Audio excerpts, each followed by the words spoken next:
Halo, langsung aja yuk kita selami perkembangan seru di Makassar. Kota ini, wah, lagi jadi pusat perhatian nih. Jadi semacam medan pertarungan baru buat mobil listrik atau EV. Sumber kita kali ini rangkuman berita utama dari Harian Tribun Timur, edisi kemarin ya, 16 September 2025. Misi kita mau coba bedah nih, apa sih yang sebenarnya terjadi? Terus kenapa kok Makassar? Dan apa artinya buat Anda? Entah Anda di sana atau cuma ya ngikutin tren EV nasional aja. Nah, hooknya nih, ada pemain taksi listrik baru dari Vietnam. Baru aja turun ke jalanan Makassar, bawa ratusan unit. Seru kan? Mari kita bongkar. Jadi fokus utamanya memang kedatangan Green Smart Mobility. Kita singkat aja GSM ya. Iya, GSM. Layanan taksi listrik dari Vietnam? Betul. Mereka ini langsung luncurin 200 unit armada listrik, gak nanggung-nanggung. Wow, 200 unit ya? Iya. USBAME juga cukup meriah katanya, dihadiri langsung Gubernur Sulsel tanggal 15 September kemarin. Yang patut dicatat nih, Makassar itu kota kedua mereka di Indonesia, setelah Jakarta. Dan yang pertama di luar Jawa. Nah, ini penting. Penting banget ya. Kenapa tuh? Iya, ini langkah signifikan. Artinya, mereka lihat potensi besar di luar Jawa dan Makassar dipilih. Dan ini menariknya lagi, ini langsung mengukuhkan posisi Makassar. Ternyata kota ini udah jadi pusat penjualan EV terbesar loh di Indonesia Timur. Oh iya, udah sebesar itu? Iya, bayangin aja udah ada 11 dealer resmi mobil listrik di sana. 11. Wah, banyak juga ya. Banyak. Artinya ekosistemnya udah mulai terbentuk. Bukan cuma pemain baru kayak GSM yang lihat potensi, merek-merek besar kayak Hyundai dengan Ioniq 5 dan 6-nya, terus Wuling, ada REV sama Bingo EV, BYD juga ada Dolphin atau Tri Seal. Bahkan Toyota, Lexus sama MG Motor juga udah buka dealer di sana. Lengkap ya pemainnya. Lengkap. Jadi Makassar ini kayak semacam laboratorium lah ya, buat lihat gimana adopsi EV berkembang di luar Jawa. Nah, datanya GSM ini makin nguatin peran itu. Oke. 11 dealer, pemainnya banyak. Tapi pertanyaannya nih, infrastruktur pendukungnya gimana? Terutama colokannya, SPKLU-nya.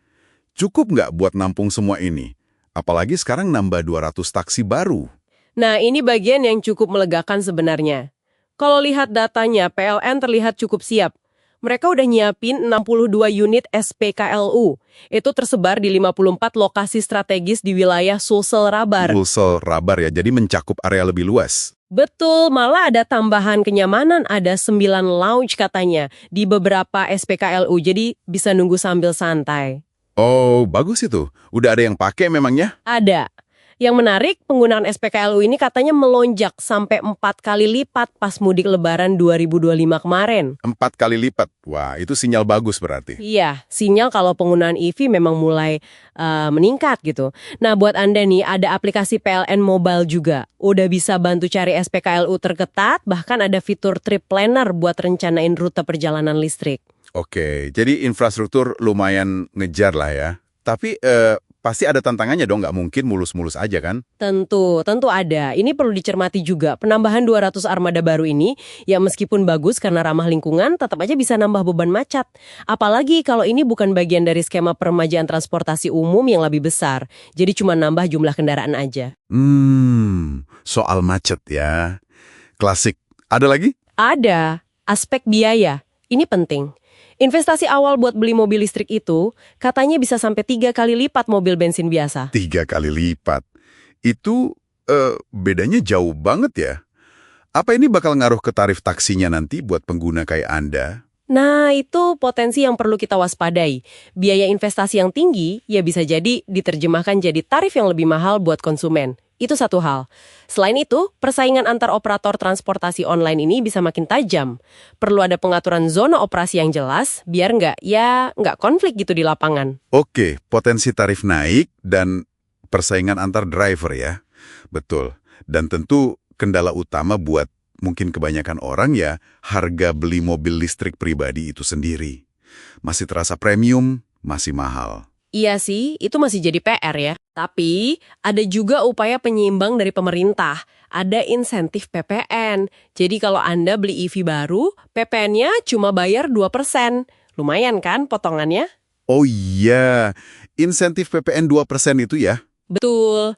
Terus ada juga dorongan kuat nih dari pemerintah daerah, katanya agar operator kayak GSM ini memprioritaskan penyerapan tenaga kerja lokal. Jadi orang Makassar juga yang kerja. Semua ini kan sejalan ya sama ambisi Makassar buat jadi low carbon city, kota rendah karbon. Oke, jadi ada insentif, ada dorongan pakai tenaga lokal. Sip. Nah, kembali ke Anda nih, pendengar kita, khususnya yang lagi di Makassar. Anda mungkin bakal sering lihat taksi hijau baru ini, taksi GSM. Dan mereka lagi ada promo peluncuran nih. Cukup menarik. Diskon 100%. Tapi ada maksimalnya 50.000. Buat perjalanan pertama sampai besok, 17 September. Wah, gratis dong kalau deket ya. Iya, bisa jadi gratis. Terus setelah itu ada diskon 20% buat perjalanan dalam kota. Dari tanggal 18 sampai 28 September. Lumayan lah buat nyoba-nyoba. Boleh juga dicoba itu. Jadi kesimpulan singkatnya gimana nih? Makassar jelas jadi arena pentingnya buat pertarungan EV di Indonesia. Iya, jelas banget. Ada pemain baru yang berani masuk, infrastrukturnya terus berkembang, ada dukungan pemerintah juga. Tapi tantangannya juga nyata ya, soal macet tadi, biaya terus persaingan di lapangan. Betul. Dan kalau kita lihat gambaran besarnya, ini tuh bukan cuma soal mobil atau merek A lawan merek B aja. Ini cerminan tren yang lebih luas. Tren urbanisasi, gimana kota berkembang. Terus ambisi soal keberlanjutan, yaitu tadi, low carbon city, dan juga pergeseran dinamika ekonomi yang makin terasa di luar Jawa. Investasi mulai menyebar. Menarik. Jadi bukan cuma soal teknologi mobilnya ya? Bukan cuma itu. Nah, sebagai penutup nih, mungkin ada satu pemikiran buat Anda bawa pulang, buat direnungkan. Dengan semua investasi yang masuk ini, semua sorotan ke Makassar ini, pertanyaan intinya mungkin bukan lagi apakah Makassar akan beralih ke listrik. Kayaknya itu udah pasti arahnya ke sana. Tapi lebih ke bagaimana ya? Nah, tepat. Tapi bagaimana kota ini akan mengelola sisi manusianya dari transisi besar ini? Gimana cara memastikan persaingannya tetap adil? Gimana memastikan layanannya terjangkau buat warga? Dan yang paling penting, gimana manfaatnya benar-benar dirasakan warga lokal? Bukan cuma sekedar nambah deretan mobil baru yang bikin macet di jalan. Itu sih tantangan sebenarnya yang menarik buat kita amati ke depan.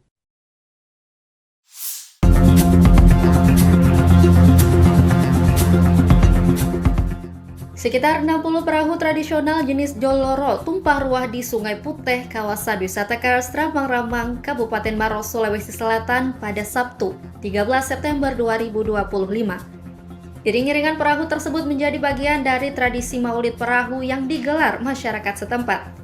Tak hanya wisatawan lokal, puluhan wisatawan mancanegara juga terlihat antusias mengikuti prosesi budaya ini. Mereka berlayar bersama masyarakat dalam iring-iringan perahu dari jembatan Sungai Putih menuju Dermaga 2 Ramang-Ramang. Momen puluhan perahu berhias khas maulid yang melaju di antara Bukit Kars Ramang-Ramang menjadi tontonan unik bagi pengunjung.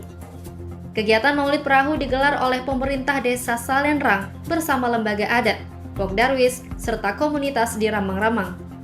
Selain iring-iringan perahu, warga juga mengadakan sejumlah lomba tradisional seperti dende-dende dan lamba senam. Ketua Lembaga Adat dan Budaya Masyarakat Salenrang, M. Nasir, mengatakan jumlah perahu yang ikut mencapai 61 unit. Menariknya, panitia memilih tetap menggunakan bakul maulid dari anyaman daun lontar ketimbang ember plastik. Wakil Bupati Maros, Mutazim Mansyur hadir membuka kegiatan itu sekaligus menyampaikan kekagumannya. Ia menyampaikan, maulid perahu bisa menjadi ajang budaya yang bernilai tinggi untuk promosi wisata daerah. Mantan Kadis PUT RPP ini memastikan tradisi maulid perahu akan masuk dalam agenda tahunan pemerintah daerah. Seorang wisatawan asal Australia, Louis, mengaku takjub bisa ikut dalam tradisi tersebut. Louis berharap tradisi itu bisa dilestarikan dan menjadi daya tarik lebih banyak wisatawan asing. Tapi maulid ini dikemas dalam bentuk budaya, yaitu maulid Joloro. Tadi jumlah perahu sekitar 60, kalau 60 jadi 60 setiap perahu ada isi bakunya. Saya meminta kepada Dinas Pariwisata untuk memasukkan agenda maulid Joloro ini sebagai event tahunan. We're very happy to be here, and it's an honor to be treated like this. And people from around here are so nice, and it's very nice to be here, and we're honored. 4 pelaku penjarahan mesin ATM Bank Sulsel Bar saat demo rusuh di gedung DPRD Kota Makassar ditangkap polisi. Keempat pelaku adalah pria berinisial MRS 19 tahun, AN alias K 23 tahun, MN 19, dan MH 26 tahun. Para pelaku diciduk tim Jatan Ras Polrestabes Makassar setelah membawa kabur mesin ATM berisi uang ratusan juta rupiah. Kapolres Tabes Makassar Kombes Pol Arya Perdana saat ditemui wartawan Tribun Timur di kantornya pada Minggu 15 September 2025 menjelaskan, pelaku menguras isi ATM dengan menggunakan alat pemotong besi. Peralatan itu, kata dia, sengaja dibawa saat mendatangi lokasi kerusuhan berujung kebakaran kantor Wakil Rakyat tingkat 2 tersebut.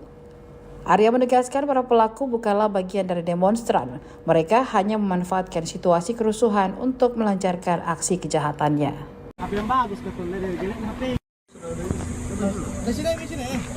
Rokoknya. Bisa. Penting ujungnya di bawah pegang. Satu, dua, tiga. Belum. Mobil. Aku ceramahnya. Bisa satu. Dua, tiga.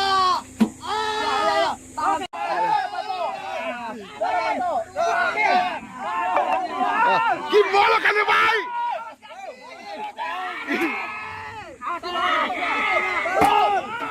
Gimana kan baik? Gimana? Brigade.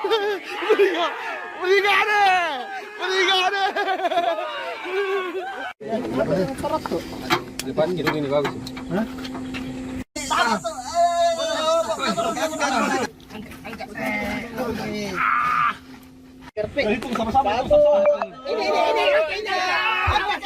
Satu, dua, tiga.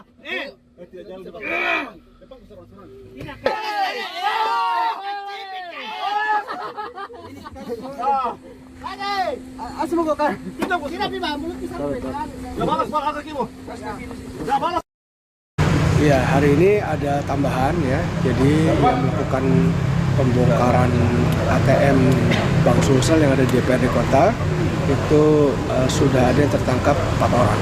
Ya. Sisa 10 orang lagi. Jadi total keseluruhannya memang sejauh ini berapa banyak? Ada 30. 30. Itu di DPRD Kota Makassar itu. Ya. Di Kota Makassar kan ada ATM. Ya. Ada ATM Bank Sulsel itu, ya, mereka sempat menjebol itu dan mereka bongkar. Mereka ambil uangnya dan ini sudah tertangkap pelakunya sebagian. Dari hasil pemeriksaan berapa banyak isinya itu ATM?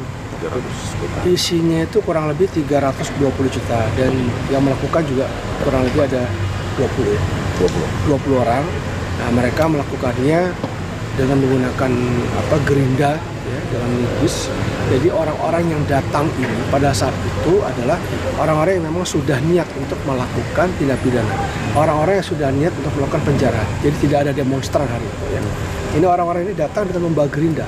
Ya. Jadi ini sungguh sangat hal yang luar biasa karena memang mereka tahu di situ ada kerusuhan dan mereka giat mengambil uang di situ. Jadi bawa gerinda, bawa linggis, dibawa secara bersama-sama 20 orang mengarah ke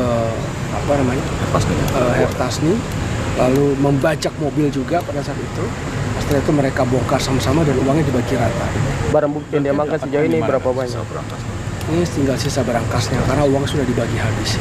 Kalau untuk pasal diterapkan para pelaku ini 363 dengan 170 tentang penjarahan atau? Nah, 363 itu pencurian dengan pemberatan. Ya. Kalau 170 itu melakukan perusakan secara bersama-sama.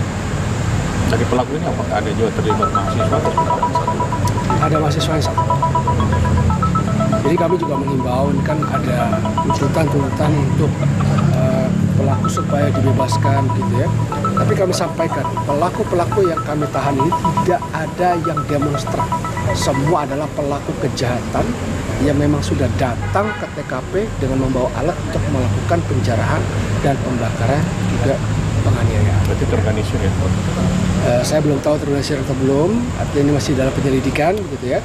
Tetapi ini kita upayakan secara maksimal kita mencari pelaku-pelaku kejahatan yang terdeteksi dari alat bukti sudah.